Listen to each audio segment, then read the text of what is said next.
Reel ഉണ്ടായിരുന്നു. അശ്വിന്റെ secret എന്ന് വേണം.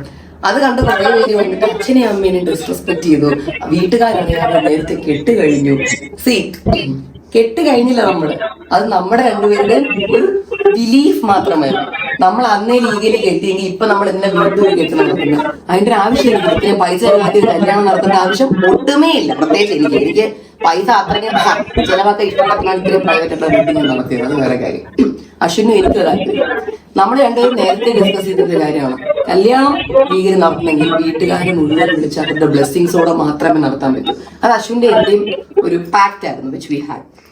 ബട്ട് എന്റെ ലൈഫിൽ വന്നു പോയിട്ടുള്ള ഒരുവിധം എന്നെ എനിക്ക് ഒന്ന് 5-6 വർഷമായിട്ട് ഫോളോ ചെയ്യുന്ന എല്ലാവർക്കും അറിയുന്ന ഒരു കാര്യമായിരിക്കും. whoever came into my life came with fake promises and cheated on me. എനിക്ക് ലൈഫിൽ എന്റെ ഫ്യൂച്ചർ, ഞാൻ കണ്ടുകൊണ്ടിരുന്ന ഫ്യൂച്ചർ പോലും ഇല്ലാതാക്കി കളഞ്ഞ 2-3 പേര് എന്റെ ലൈഫിൽ വന്നു പോയായിരുന്നു. അതില് 2 പേരെ വ്യക്തമായി പലർക്കും അറിയായിരിക്കും. അപ്പോൾ ഞാൻ അവരുടെ പേരൊന്നും മെൻഷൻ ചെയ്യാൻ താല്പര്യപ്പെടുന്നില്ല. ബട്ട് അശ്വിന് അതൊക്കെ പലതും അശ്വിൻ കണ്ടിട്ടുണ്ട്. എന്റെ ലൈഫിൽ എന്റെ ബെസ്റ്റ് ഫ്രണ്ടായിട്ട് നിന്ന് കണ്ടിട്ടുണ്ട്. What all I have suffered, what all I have been through. He didn't want to put me through all that. എന്നെ ഇഷ്ടമാണ് എന്ന് അയാൾക്ക് ബോധ്യപ്പെട്ട സമയം തന്നെ എന്നെ അത് അറിയിച്ചിട്ടുണ്ടായിരുന്നു.